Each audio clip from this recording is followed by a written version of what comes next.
Hello and welcome to the No Nay Never podcast with me, Dave Roberts, as I've been given the role of host for this week for a change.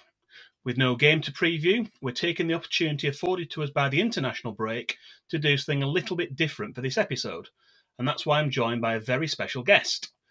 Former Burnley FC player Paul Weller made the move up north to Burnley from the south coast as a 16-year-old in 1991. And other than a short spell with Rochdale in 2004, spent the majority of his Football League career with Burnley, playing under Jimmy Mullen, Adrian Heath, Chris Waddle and Stan Ternant, as well as several years in the club's academy setup after his playing days were over. So hello Paul, how's it feel to make your debut on the No Nay Never podcast? It feels good, yeah. Thanks for having me.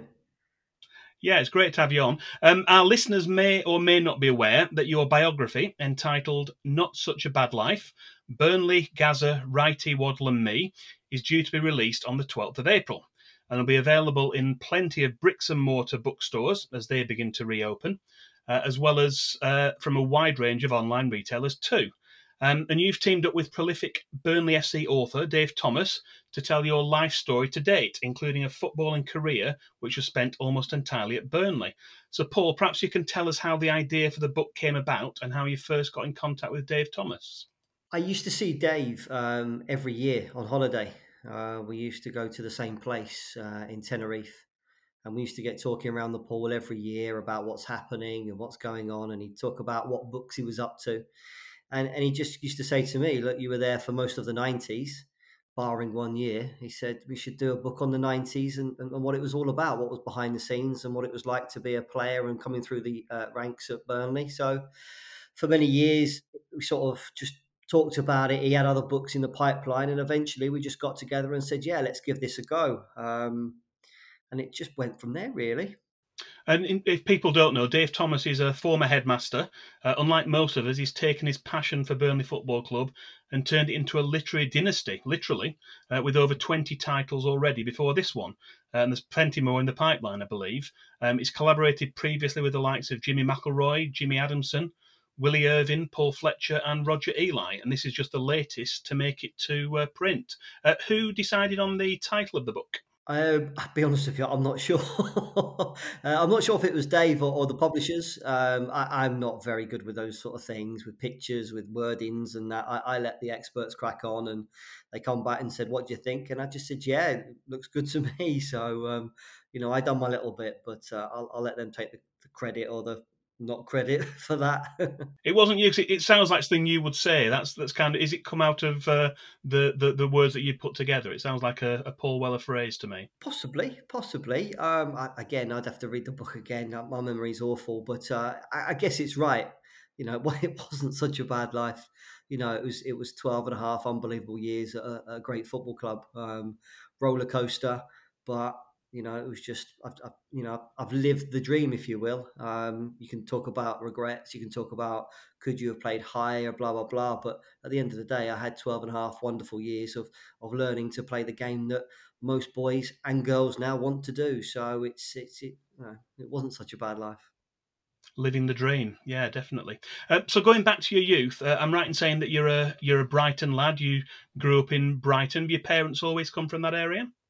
Yeah, they're all over. Well, I grew up in Hove, which is part of Brighton and Hove now, up until I was about 11, and then we moved over to a little town called Worthing, just across the coast. And yeah, I was there till I was 16, playing junior football down there, in and out of Brighton's Centre of Excellence a few times, but nothing really happening for me there. But I was coming through the youth systems of a little non-league team called Worthing, and eventually at 16 got into their first team, and no looking back from there, really. And do you think you're always destined to be a pro footballer from an early age? Was that always your ambition? It was always my ambition. Yeah, it was always something that I dreamed of. I speak to family members, mum, all the time, and she said everywhere you went, there was a ball under your arm. As soon as you came home from school, it was all about football, football, football. You see, so I try to talk to my lad about it, but life's changed now, isn't it? It's all about Xboxes and not leaving your bedrooms. But back in those days, all I wanted to do was get out of the house. Well, get out of the flat back in those days, and go and head off to the green with my mates and just play football. So I loved football. Just wanted to be a footballer. It wasn't quite happening, but then I had that lucky moment where I got scouted playing for Worthing's first team, and lucky just to get the opportunity to come to Burnley. And I believe you almost ended up at Gillingham instead of Burnley. Can you tell us a little bit more about that and how the move to Burnley eventually came about? Yeah, I got to again playing for Worthing's first team. I just got a phone call just saying, "Would you like to come up to Gillingham for a trial?" And it got snowed off. They cancelled it because of the weather, and I never got the opportunity to go back. I continued to play with Worthing's first team, which was quite a big thing at the time. I was only like 15 and 16 in their first team, so it was quite a big thing. They were in like the Diodora League back then. And how it all came about was the manager was called John Murray. He used to play for Burnley many, many years ago. Um, he's the first team manager at Worthing, and he was getting frustrated by what was going on at Worthing. There was lots of issues with senior players not getting paid. I was getting my £15 a week, which was quite a lot back then, but certain people weren't getting paid, and he was getting frustrated. And eventually, he resigned, and he just said to me, "Look, I want to take you up to Burnley." And he spoke to Harry Wilson, which was the youth team coach, and said, "Come on, we're going to go up there." So I came up for a trial. Basically, had a week's trial. So you turn up on the Friday, and then on the Saturday, I stayed at the Hawthorns. I don't know if you remember that, over in Nelson. I stayed in the hotel, and Mick Conroy was there. Mark Yates was there. So stayed the night there. Played the game on the Saturday. It was a B team game against Bury.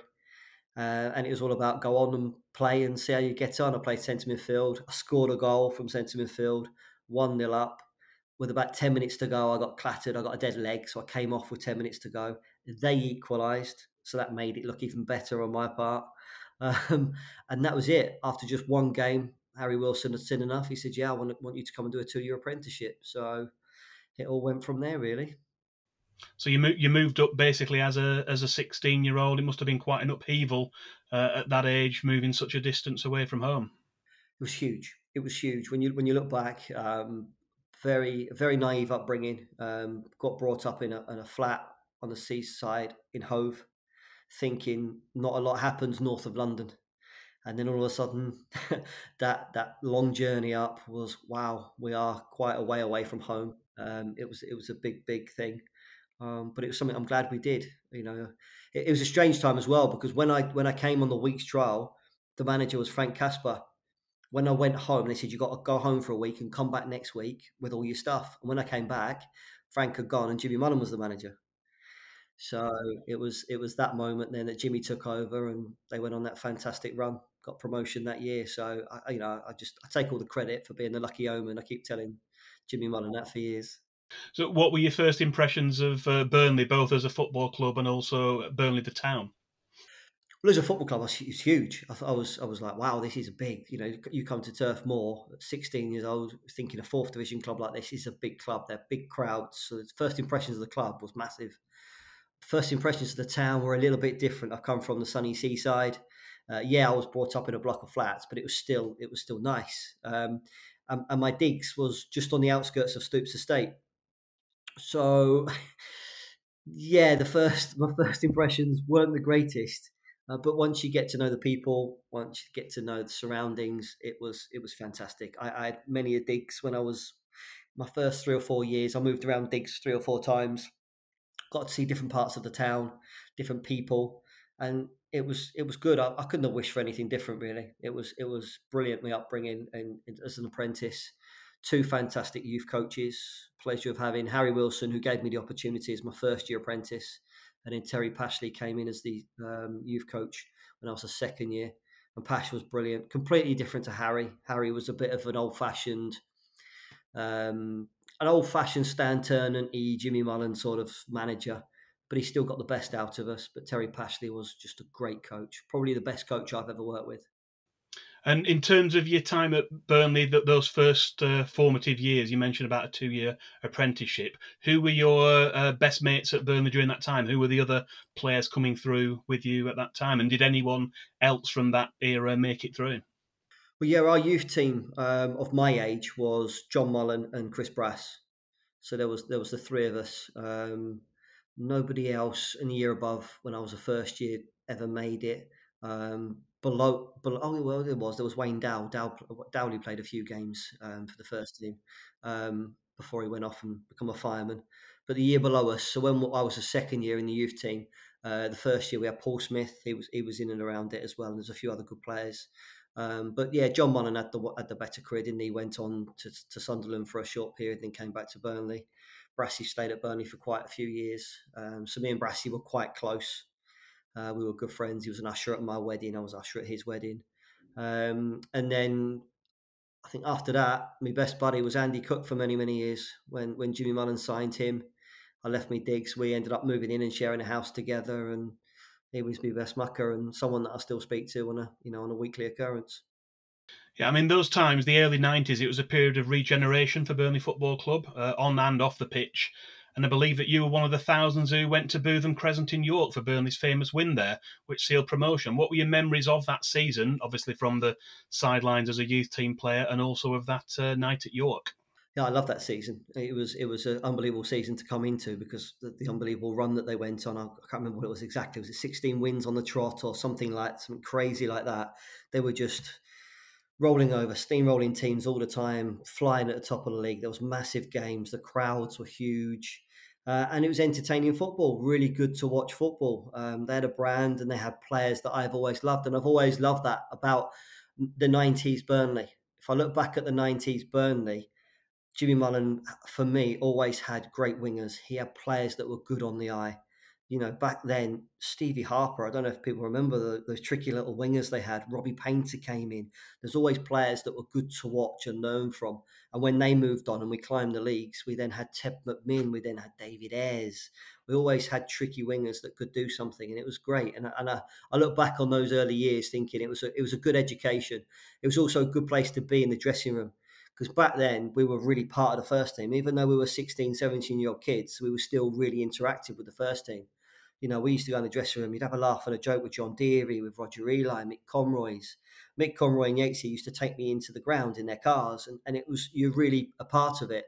There was no big time Charlies up here, there's no one looking down at you. It was all lads that were on hundreds of pounds, not tens of thousands of pounds, trying to earn a living. And it was just brilliant. They were up to tricks and stupidity stuff, talking about drinking and having a laugh. And yeah, it was a really, really good dressing rooms. But I found there were good dressing rooms throughout the whole of my career at Burnley. I never went into a dressing room thinking, my God, who's he or who's that? They shouldn't be here. It was always, for me, good dressing rooms. And I think that goes down to the managers. You look back at Jimmy Mullen, Adrian Heath, Waddle, to be fair to him, and Stan Turner. They always brought in players that were good for the club, good people, and didn't upset the dressing room. Yeah, I mean, as well as the highs of that season, there was also a very tragic event at Burnley Football Club in March 1992 as fellow apprentice and youth team player Ben Lee lost his life after going to retrieve a ball from the old longside roof. I know that you've been back to mark the anniversaries of that tragedy with his family. What are your memories of Ben Lee? Ben was um, a very good player, one of those good-looking lads. Everyone loved him, bubbly, really popular in the dressing room. Um, yeah, it was just one of those horrible, horrible occasions. I saw it all. I was in the tunnel at the time. Um, I think you look back at the tunnel's moved now. The tunnel was in a slightly different area than it is now. It's in the middle of the cricket field. But yeah, a few of them just decided to go up on that above the back of the long side, if you will, and climb up and try and retrieve balls. And seeing it and witnessing it was not very good. Seeing one of your teammates go through that, it was really, really sad. And still seeing the families, really, really sad. But yeah, Ben was a really, really popular lad, really, really outgoing and bubbly, and one of the boys, if you will. And it was just a shame that he never got his chance to crack on and show his potential at Burnley Football Club. Yeah, sad day for Burnley Football Club, and obviously for Ben's family. But it was the York game that was supposed to be played the day after, wasn't it? That was the reason why the game was put back, and Burnley played at Bootham Crescent at York. Tell us a bit more about that game. You were there in the stands, weren't you? You and the other youth team players to watch Burnley beat York and finally get promotion back out of the fourth division. It was 7 long years that Burnley had in that division, and we finally got out of it after all that at York. Yeah, it was good. Really, really good. The reason they took us apprentices was just to show us what we're trying to achieve, what being a footballer is about. You know, the good times. Um, and just try and, I suppose, encourage you more to go and try harder and work harder to be able to be in that yellow shirt that night. You want to be that John Francis, you want to be that player out there winning things and achieving things and climbing the league. So, I understood because we'd never normally go on an away trip, but why the youth team coach took us, because the occasion was just amazing. The result was brilliant. The fans behind the goal were superb. It was a fantastic night that many Burnley fans still talk about. We can talk about the Premier League and what they're doing now is great, but look back on those days in the early '90s. There's some fantastic moments. Yeah, privileged to be there, I would imagine. After joining Burnley, though, how did you feel you were progressing as you made your way into the youth team and then into the reserves? It was a bit of a roller coaster. The first year or two as an apprentice, I ended up playing more reserve games than I did actually when I was a first and a second year pro. The success that Jimmy Mullen brought then had a knock-on effect to the youth team, because I don't know if you remember back in the first year that we were in the, what would it be, third division, or they changed the names to second division, or Straight I to the don't know. second, wasn't it? Because they'd Yeah, renamed them. that's right. So I think that first year, all of a sudden, Jimmy Mullen decided to sign around about 30,000 players. We had a squad as long as our arm. We had the likes of John Clayton, Steve Penny, those sort of players that come in, and then pretty quickly, Jimmy Mullen realised that they weren't as good as what he already had. So what he was then saying to the likes of me, John Mullen, he said, look, you're going to have to take a back seat a minute, because I need to play these players in the reserves to be able to get them in the shop window. So it was a really frustrating point, because it sort of stopped our development for a little period. But we understood why he needed to do that. He needed to shift these players on, because it was a very, very large squad back then. So yeah, it was a bit of a stumbling block. You had to be patient. I had to be patient because with my build and the way I am, I was a small young boy. I always had the baby face. I had a lot of Burnley. Basically, Jimmy Mullen and Harry Wilson decided, and Terry Pashley, that I should get a first and a second year professional contract, but I'm not ready for the first team for quite a few years. John Mullen, Brassy, they would be. They've got a 3-year contract. They were looked after. So I had to be patient. I had to work hard for my year contracts that I was getting. And eventually, when I was 20, that's when you start to get your chance. I grew up into a man, whereas nowadays, 16, 17-year-olds, they look like men straight away, whereas I was still a young little boy. So development for me was hard. Took a lot of patience, took a lot of arguments with the likes of Jimmy Mullen, arguments with contracts, which was frustrating. When I look back on the arguments of contracts that I had, you just cringe at it, you really do. Teammates like John Mullen and Brassy were on 3-year deals, and after the second year, I'm having to argue over 50 quid. So, but that's what it was like back at Burnley. It's always been traditionally that they've always been the worst payers ever. So it was always a difficult time trying to get a decent contract. I'm talking of £170 a week here. We're not talking stupid money. It was silly arguments that we were having, but that was Jimmy Mullen for you. And by the time you got your first team break, that was also under Jimmy Mullen in October 1995. Burnley had been relegated back to Division 2, which was the third tier. After seeing the club get promoted from the sidelines in 1992, how did that promotion in 93-94 feel? Obviously, winning the playoff final at Wembley against Stockport. Yeah, again, yeah, I was there watching it all, and it was an unbelievable day. Some of the performances those players put in was superb. I was getting closer to being in the squad, if you will. You can sense it again. So winning that was a big thing for me. I thought, wow, we're going to be championship players next year. It was a big thing, but still having to be patient. But I'm training every day alongside the likes of Ted McMinn, David Ayres, good players in that division. Still learning off Adrian Heath as a player, probably one of the most important players I've played with. Talk to me constantly on and off the pitch about development, what I should be doing, what I shouldn't be doing, telling me things like there's always somebody watching you, the importance of things like that. So yeah, again, another great year, just being around the players, training with them all the time, developing, trying to grow into a man, trying to be a Ted McMinn, trying to be a John Deary and Warren Joyces and those sort of players.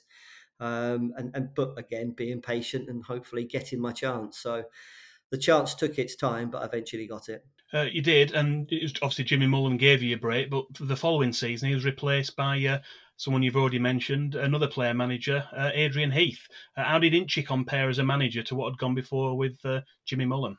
Oh, chalk and cheese. Jimmy Mullen, absolute lunatic, nutcase. Weren't sure if whether he was sober or not, or what he was. He was just a nightmare. I have to respect the man because he gave me my pro contract and he gave me my debut. But when he talked to me about football, and this isn't me being cocky or arrogant, if he talked to you about football, you just don't really listen. Because, like I say, I weren't sure whether he was drunk or not when he's talking to you. But I had players around me that helped me with that. But the difference between Adrian Heath, laid back, experience, knows how to talk to people, been there, done it, got the t-shirt sort of thing, so calming. And I was lucky that when he came back, because we had such a good relationship as players, it was the best manager I could think of to come back and help develop my career. It was really, really good. I'd gone from a nutcase that was falling asleep before the games on the toilet to a manager that was calming and wanted to help and train you and tell you where you're going wrong. So, the difference between the two managers was absolutely massive. But it was new to him. Certainly, from a management perspective, it was a new phenomenon for him to come in and do that job. Did he take to it like a duck to water? No, I think he struggled, to be fair. I think Inchy struggled. I think he struggled because he wanted to be your mate still. And managers can't beat your mates. They've got to be the bosses. There's got to be that line. And there was a few players in the dressing room that couldn't call him gaffer. From going from your mate to being gaffer, it was awkward. And I think it was a struggle for him. I still think he had a lot of respect in the dressing room, but it's hard when 1 minute you're his teammate and next minute he's telling you what to do. And yeah, it was tricky for him. It was tricky. I think the best thing he did do was bring in John Ward. John was a good coach, but John knew how to deal with people. He was a good person.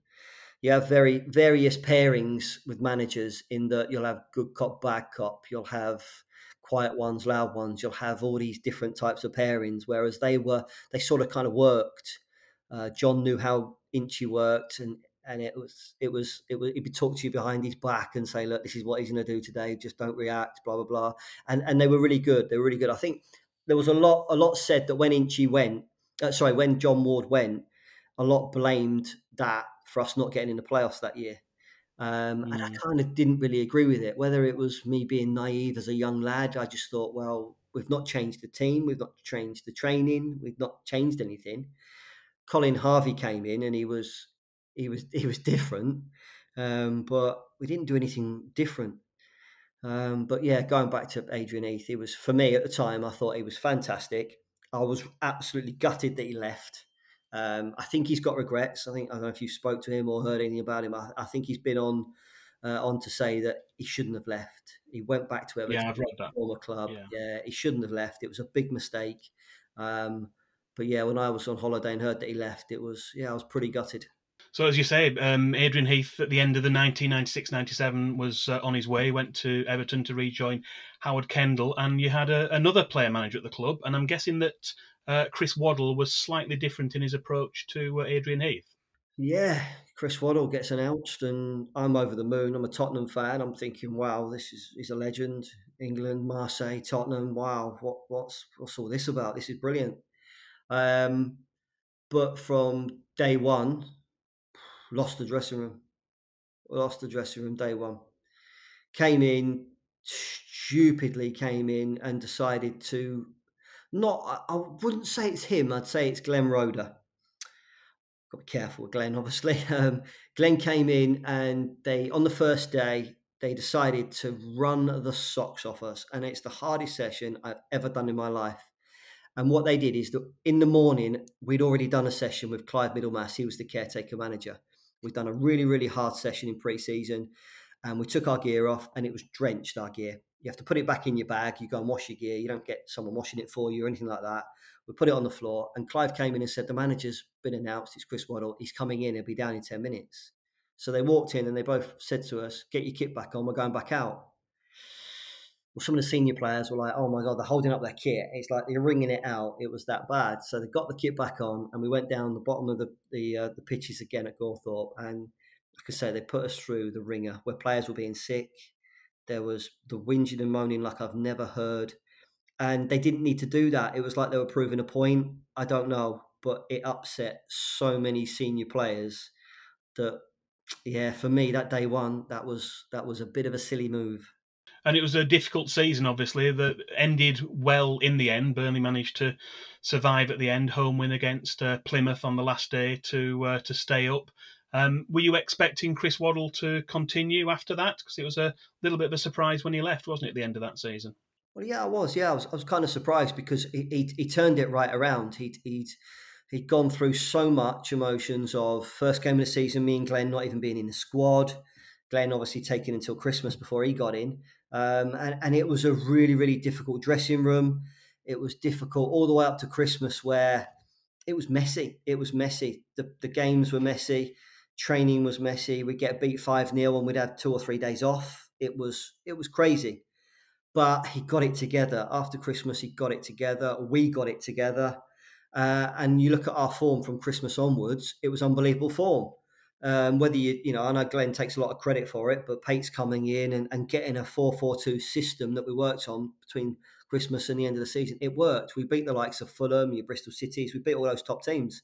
And to survive, even though we made it a bit hairy and scary at the last few games, we survived. We'd done it. It was a job well done. So for then at the end of the season, we all went away as players to go. We went to Spain for a few days. Literally, as we landed at the other end, we got the news from Chris Woods that he's resigned and gone. So we were kind of, well, half the lads were like jumping for joy and getting drunk. The other half I was a bit like stunned, a bit kind of gutted because it was a horrible season. But I thought he'd learned. I thought he'd got that year out the way. I thought he's done what he needed to do now. Hopefully, this next year we can build on that and he can have his sensible head on again and we can go and achieve things. But just wasn't to be. Yeah, it wasn't to be in the end. And of course, after that, we had another new manager in. All change again. Stan Turner was brought in from Bury.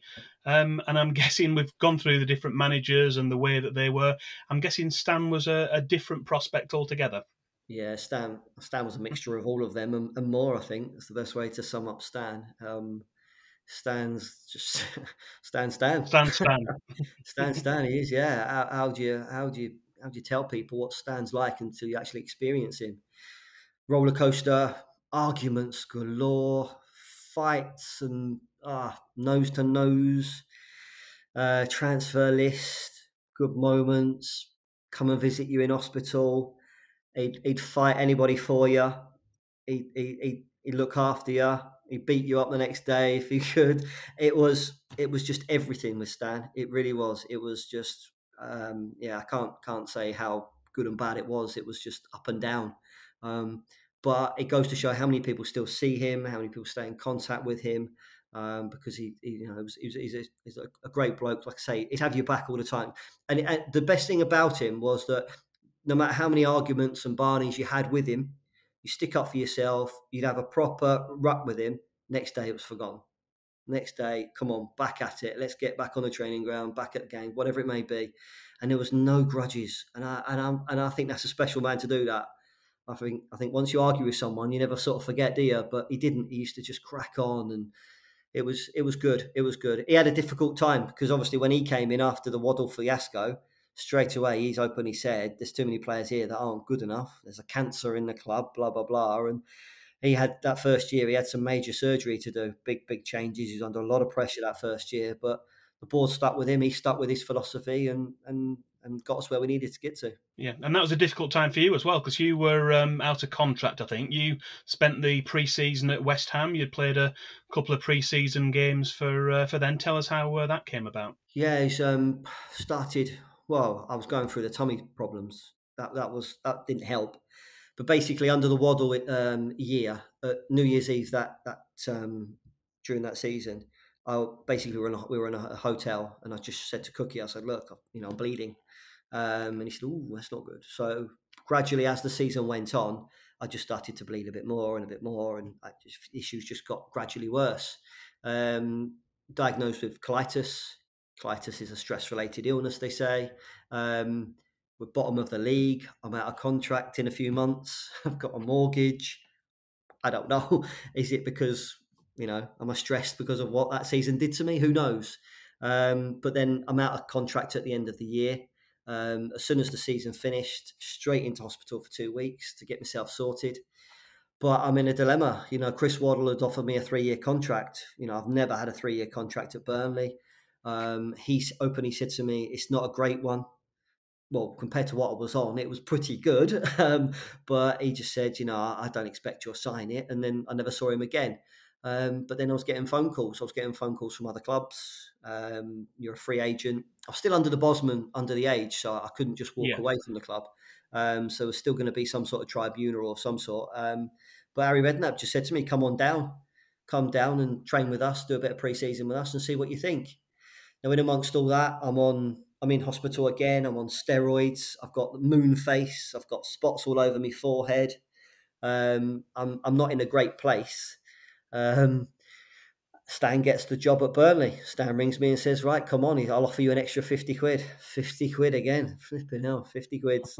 And that's what it was. I just got that opportunity to go and do what I did at West Ham. So I thought, well, I'm going to go and see what it's like. I'm going to go and trial it. They put me up in Waltham Abbey. And I played a couple of games. I played against Bournemouth and Leyton Orient. And I'm playing in a team which... it was just brilliant. I've got Lampard, Ferdinand, Wright, Hartson, Berkovic, 10 really good players and me. And it went really well. Played right wing back, went really well. And Harry Redknapp said to me after the second game, it was a midweek game, he said, I want you to come back at the weekend and I want you to play in the reserves, but I want you to play centre midfield for me. And I said, yeah, that sounds good. So I went home. When I say home, I went back to Brighton for a couple of days. And I got a phone call from Stan. Stan said, you better come back. He said, I've told Harry Redknapp I want £1 million for you. He's not prepared to go to a tribunal. So you get your ass back up the M6. And that was it. So I came back, argued with Stan for a few more days about a contract. And that was it, really. Signed the 3-year contract and went from there.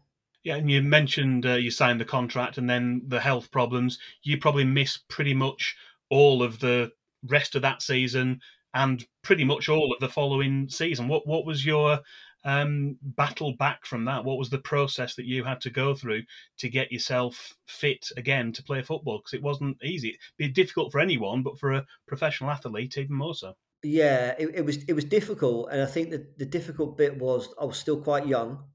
I was 23, 24 going through this. So still fairly young to be having these issues which they weren't getting to the bottom of. We were trying various drugs, cancer drugs, steroids, various things that just weren't working. And they just said to me, look, we can keep going, but how long do we keep going for? And the decision was taken early December of that season to eventually just take the bowel out. Now, to take the bowel out was 3 operations, colostomy bags, eye-openers for, like I say, for a 23, 24-year-old lad. What's a colostomy bag? What's a stoma? What is all this?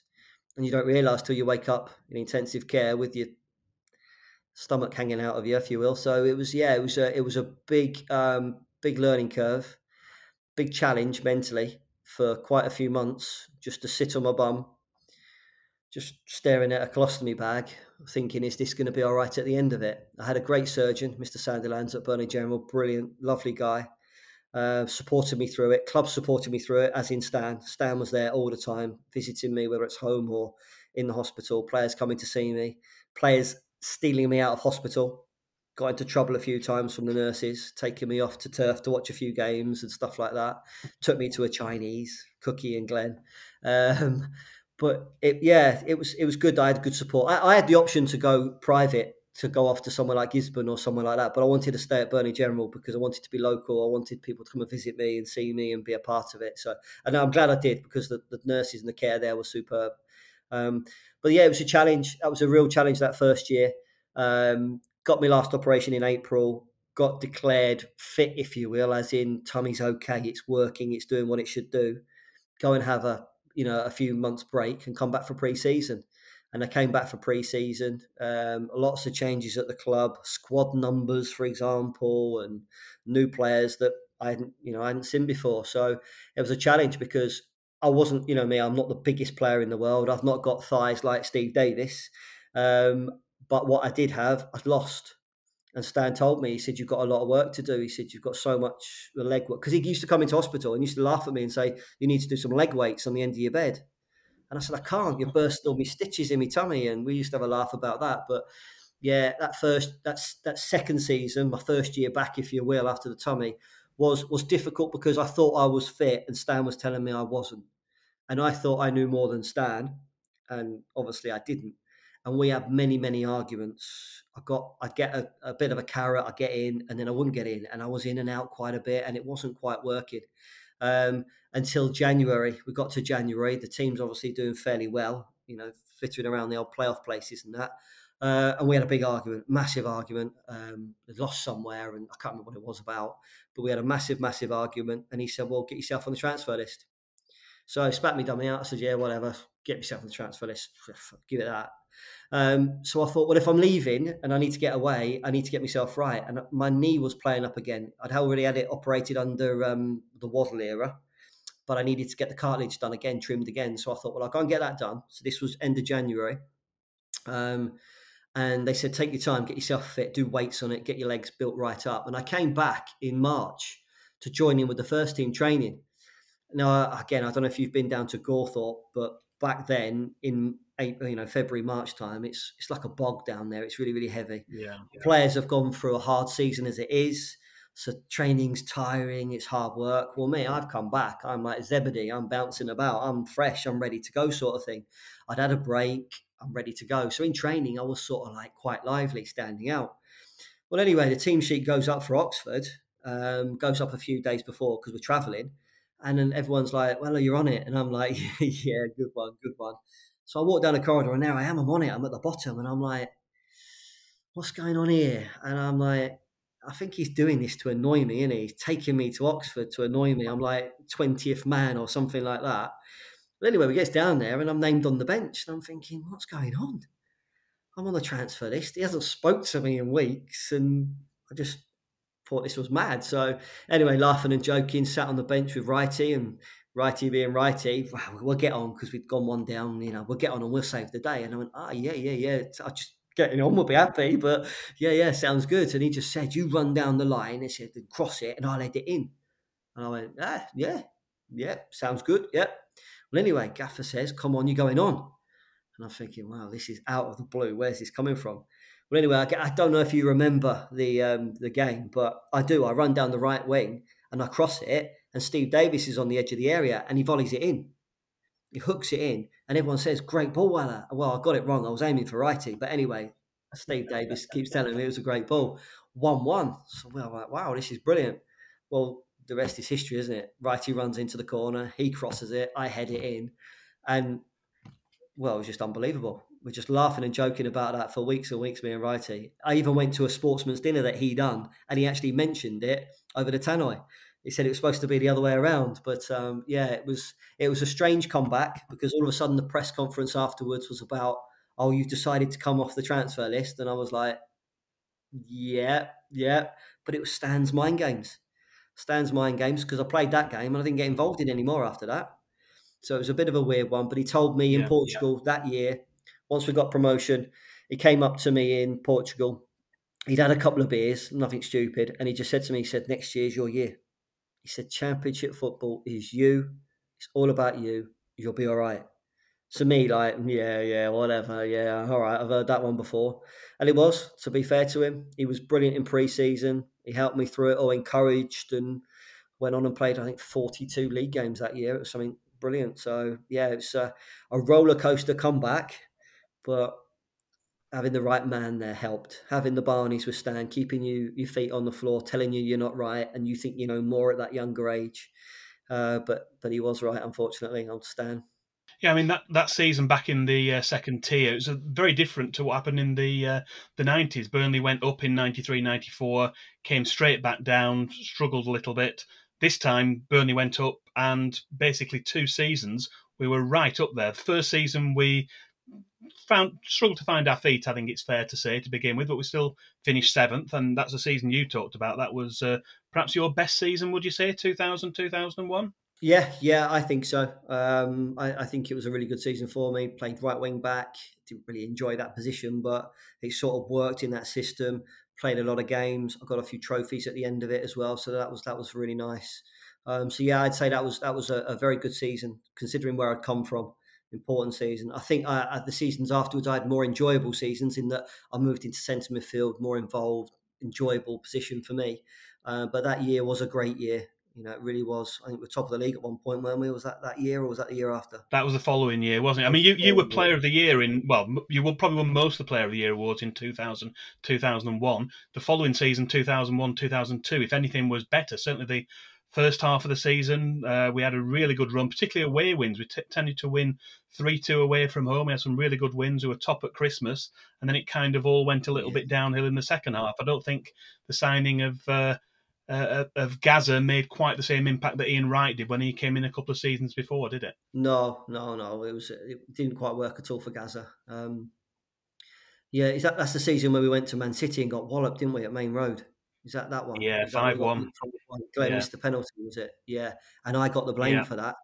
Yeah, I got suspended. I got my fifth yellow card. Missed that game, and in the dressing room afterwards, he had a go at me.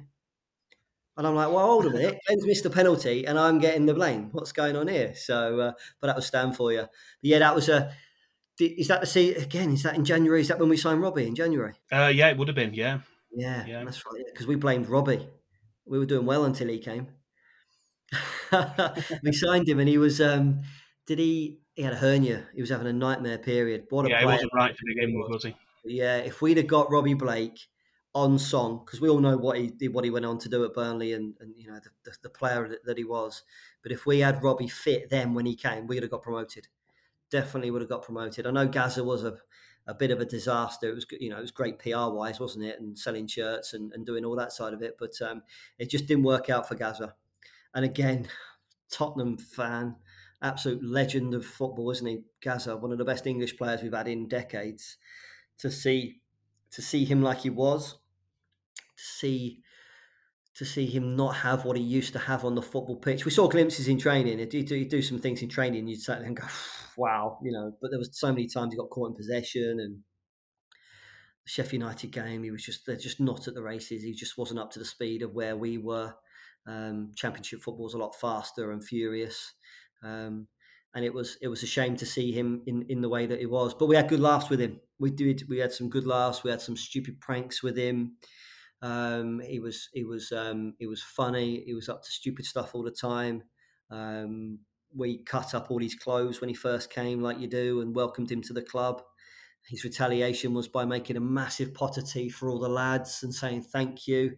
And then once everyone had drunk the tea, he pulled out a bottle of laxatives that he'd put in there. So yeah, Stan found it funny at first, and then he realised we were playing tomorrow, and that half the team has got laxatives in them. So yeah, it was there was lots of stupid stuff with Gaza as well. It was mental. Him, Jimmy Five Bellies, great lad, really really down to earth. So nice. But they're always up to something, always planning something. But so yeah, it's a shame that the Burnley fans didn't see the best of Gaza. He didn't get the opportunity to really show what he was, what we know he's done in the 90s. So it was a sad way to end, and it's just a shame that goal, I think, against Coventry didn't go in, that free kick. Otherwise, that would have made the playoffs, wouldn't Yeah, well, he had 2 chances, didn't he? we? Magnus Hedman, wasn't it, in goal for Coventry, made those couple of saves, and we just needed that one goal to get into the playoffs. So we'll never know what happened there. We've managed to avoid mentioning too many stats so far, but ahead of a few quickfire questions, that's about to change. You were the 814th player to represent Burnley in a competitive first-team match. We're now up to 1,074.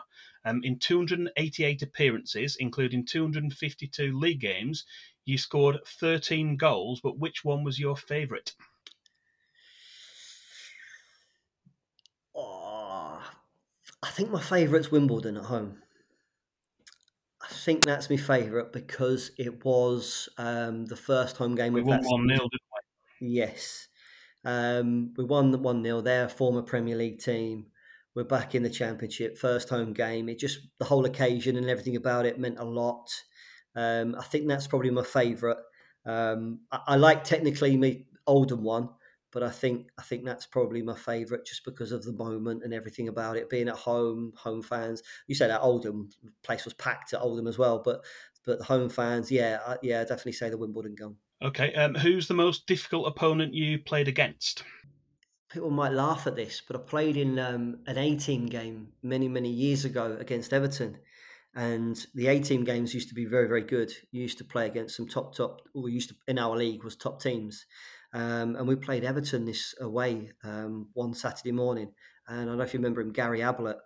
He was marking me. He was left back. And I just couldn't get past him. And every time he just kicked me, he just hurt me.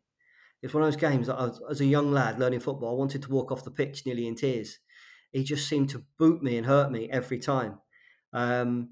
He's because it was between him and John Barnes. I played at Anfield under Adrian Heath when we got beat 1-0. 1-0? Yeah, 1-0, I think, Fowler.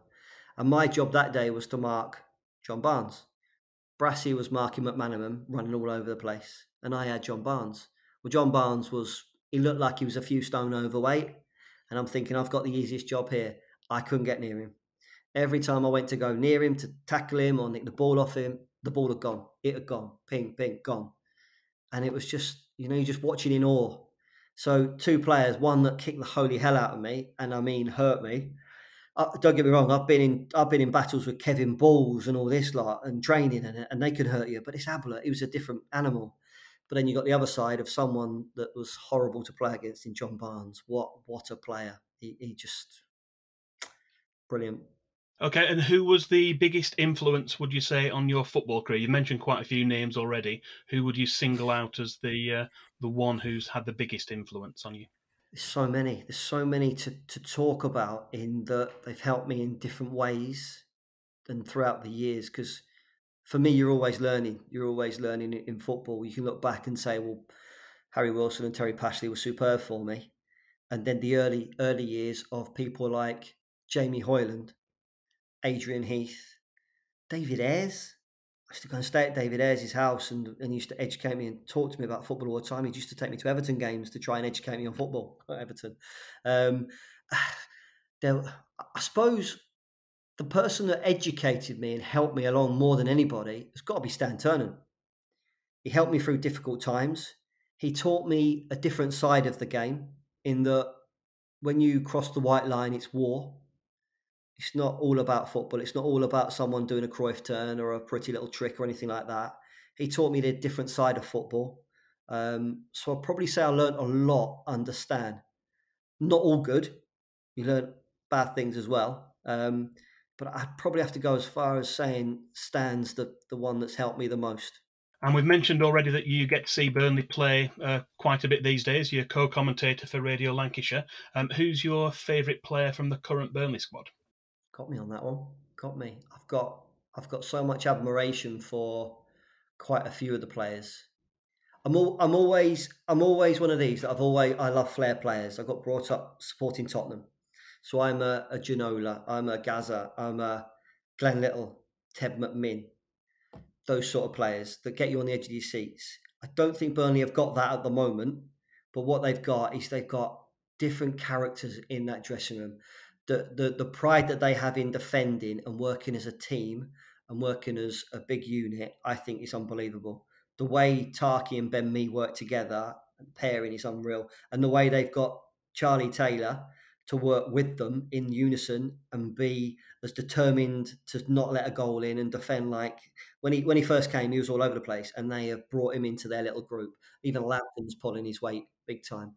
So I've real admiration for the defenders. But going forward and looking at your flair, tricky players, you've got to admire Dwight, what Dwight's doing. He's come in, he's taken a lot on his shoulders. Scored a great goal at the weekend. He's got ability. It's about whether he can go to that next step now. And I'm not sure whether he'll stay out on the left, whether he'll be more of a centre midfielder or work in a three. But he's one that's got a very, very big future. And it'll be interesting to see what Mr. Pope does as well. I think with the international break coming up, he might get his chance, which I'm not sure is a very good thing for Burnley. Because if we put Nick Pope in the shop window, we might lose him in the summer, which will be an absolute nightmare because he is huge. Yeah, as long as he doesn't go to Spurs. Well, yeah, anything's possible at Spurs at the moment under Mourinho. They need a goalie, don't they? They need some defenders. But yeah, no, it's a big thing at the end of the season for Burnley. They've got some fantastic players. And if we lose Tarky, if we lose Pope, if we lose McNeil, some big holes to fill. Yeah, okay. After you left Burnley in the summer of 2004, you had a brief spell at Rochdale at the start of the next season. Perhaps you can tell us a bit more about that and how your career went after leaving Burnley. My end to Burnley was a nightmare. People talk about regrets. Do you have any as a footballer? And I say yes. My regret is that I never had an agent. That's the biggest regret. And the reason I never had an agent is because I never wanted to leave. I was quite happy at Burnley. I love it up here. Wife's here. I'm still here. And if I'd have had an agent would have been selfish and would have looked after himself and me. What I mean by this is that in the January of my last season, me and Stan Turner sat down and talked about a new contract. He says, with the financial way that the club is, he said, you've got to take a reduction. We agreed on the reduction and everything. And he said, but you'd be mad to sign it right now because the money you'll lose between now and the end of the season, you've probably got to play for the whole of next year. So we'll do that at the end of the season. So I said, yes, sounds fine. The problem I had was I wasn't training. From January to the end of the season, I wasn't training. I had the bad knee again. My knee needed to be looked after. And he said, look, just don't train, just play at the weekends. So again, I don't know if you remember, but Sunderland, the last game of the season, I came off with cramp. Last game of the season. Well, no one comes off with cramp in the last game of the season, but it's because I wasn't training. Anyway, as you all know, Stan leaves. What contract? I haven't got a contract no more. I've not got no promise no more. Mr. Cottrell comes in and says, bye-bye, see you later, which isn't good. Dave Edmondson says, here's your P45 and your boots. Do one. Not a great end. My knee is goosed. I need a knee operation. So I get married. I go and get my knee operation. Now it's my fourth knee operation. My knee's not in a great state. I need a little bit of time for rehab. Well, I can't. Burnley have just said goodbye. Where are you going to do this rehab? What are you going to do? So I was then in a bit of a situation, if I'm being honest. It wasn't good. So if I'd have had an agent, they'd have said back in January, you sign a contract or you get your knee done. Simple as that. I would have done one or the other. I didn't do either, and it came back to bite me. So I went to Rochdale, unfit, way off the pace. And it took me ages. I had to train with a youth team for ages. And it was frustrating. It wasn't a good standard. You turn up at Spotland and you didn't know where you were training. It was the local park, if they could find one. And it was hard. It was a real battle. And eventually I saw the manager and said to him, I'm getting there, but these reserve games aren't really getting me anywhere. I need to play first team games. If I said to you on Saturday, I'll play and I'll play for free, would you play me? And he went, yes. So basically, I played, I think it was 4 or 5 games I played for free. Didn't get paid, no money. Just wanted to get myself fit. And after the 5th game or something, I think it was live on Sky, we beat Yeovil or someone. I set up the goal and it was a win. Everyone's joyous. And I just said to him, I said, what's happening? I said, is there any sign of anything, any money? And he went, no, we're skint. So in the end, he turned around and I can't remember the exact words, but it was something like £150 a week, something like this. And my head had gone and I thought, what am I doing? And I looked back and it was probably stupid, but I just said, I can earn more collecting trolleys at Asda. I went, see ya, and I walked out. That was it. I went. And I don't know why I did it.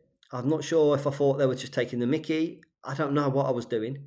I should have carried on and got myself to a really good fitness level and just, you never know what's going on in football. But I didn't. And that was the end of it, really. I thought my body's had enough. What was I, 31, 30, 31? It was young still. But my body was starting to cave in on me. So I just thought, enough's enough with my knee as it is anyway. I thought, well, I don't want to be a cripple. So let's just call it a day. And had you done your coaching badges while you were still playing as well? Was that something you'd done? No, I hadn't. We had one opportunity to do the B license. The community department were doing it, and a few of the players, Andy Cook went and done it. They were doing it in afternoons, and I decided not to do it. I can't remember why. Again, I think I'd had a knee operation and I wanted to go in the gym and spend time in the gym or something in the afternoons to try and do the weights on my knees. So I never actually joined in and do that. So I should have looking back, I should have done that. But it's not a big thing. The B license is and the A license for me. You ask people like Pates, who's just got his. It's not all about what you know; it's who you know in football. And it's it's a bit like your driving test. Once you've got your certificate, you then go and actually learn to drive properly, don't you? And it's the same with these B licenses and A licenses. That the sessions that you put on are just sessions that you would never ever see coached anywhere in the world.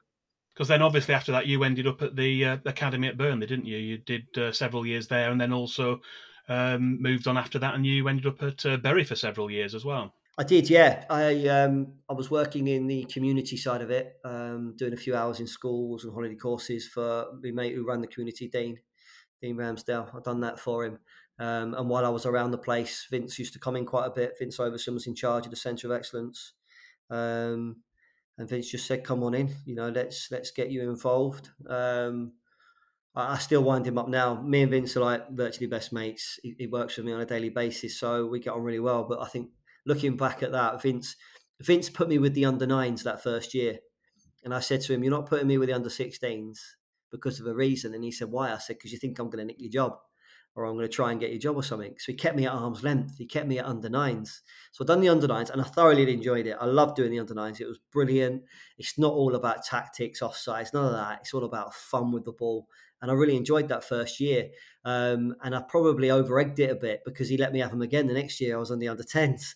So I've done that for a few years. Education-wise, I've done 9s and 10s. My third year, I had to have off. I didn't do a third year because I was doing night school. I had to go back to Burnley College. I was doing a computer course and I was doing a leadership and management course to try and help me with a day job. And then I came back for the fourth year and I got the under 12s, which was the team that I'd missed out on. So I had them for quite a bit. It was a good team. It had some good players in there. It had Conor Mahoney, the Burnley released, went to Accrington, Blackburn, and where is he? Millwall now. There's a few other players in there that done well as well. So I enjoyed it. I enjoyed that side of it. It was good fun. And then the opportunity came up at Bury, to go and run Bury's community scheme. So I went for my first ever interview. I had to prep myself, do a PowerPoint presentation and put a tie on and all that lot. So it's quite a nervous thing. And I got the job.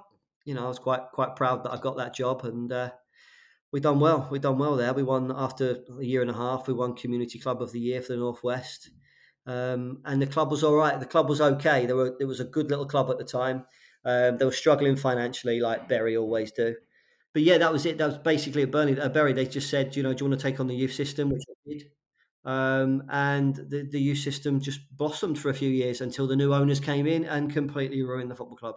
Hence, Bury just went downhill from there. So yeah, it was a difficult one. I learned the outside of it from Bury, as in what it's like to not be a player and to work with directors, owners, and people that aren't players, if you will. So I learned a different side of the football, which wasn't always pretty. So hence why I got out of football and decided to try and sell some cars. Yeah, and that brings us back up to date, really. These days you own and run a used car dealership, W18 Cars in Colne, and you also commentate for Radio Lancashire. I know you're a Spurs fan, really, but we like to think of you as an adopted Lancastrian, having been here for, 30 years now, isn't it, at Burnley Football Club? What do Burnley and the local area still mean to you? Does it still mean a lot to be in the local area? Oh, absolutely, absolutely. Yeah, I love it up here. When I stopped playing football, mentioned it to the wife once, never mentioned it again. She would never ever leave this part of the world. I wouldn't. I love it up here. It's brilliant. I know it's a little bit colder, but there's such good people around here. I've made friends up here. I basically left home at 16 and grew up here. This is where I made my life. So why would I want to go back to it? Yes, you miss your family, the odd times, but we've moved on. My family's up here now, and I love being up here. I love having a business up here. I love being part of BBC Lancs and still getting to see Burnley play, even though I've got a season ticket with my lad. We still watch as many games as we possibly can. So yeah, it's brilliant being up here and still part of it all. Well, our time here is almost up, so that all remains for me to say is thank you to Paul for joining us. And if you've enjoyed this look back at Paul's career, then there are loads more stories and anecdotes in the brand new book entitled Not Such a Bad Life, which is released on the 12th of April. Paul has kindly offered us a copy of the book to give away to one No Nay Never listener. So keep your eyes peeled to our social media channels as we'll be running a competition. So all that remains for me to say is thanks again, Paul, for your time and best of luck with the book. Cheers. Thank you very much. All that remains is for me to thank Matt Moss for producing and editing this episode, and also to the entire No Nay Never team for letting me loose to present this week. But most of all, thank you to you for downloading and listening to this episode. Your support is very much appreciated, and we would not be here without you. We'll be back again after the international break, starting with our preview show for Burnley's visit to play Southampton at St Mary's. I've been Dave Roberts. This has been the No Nay Never podcast. Until next time.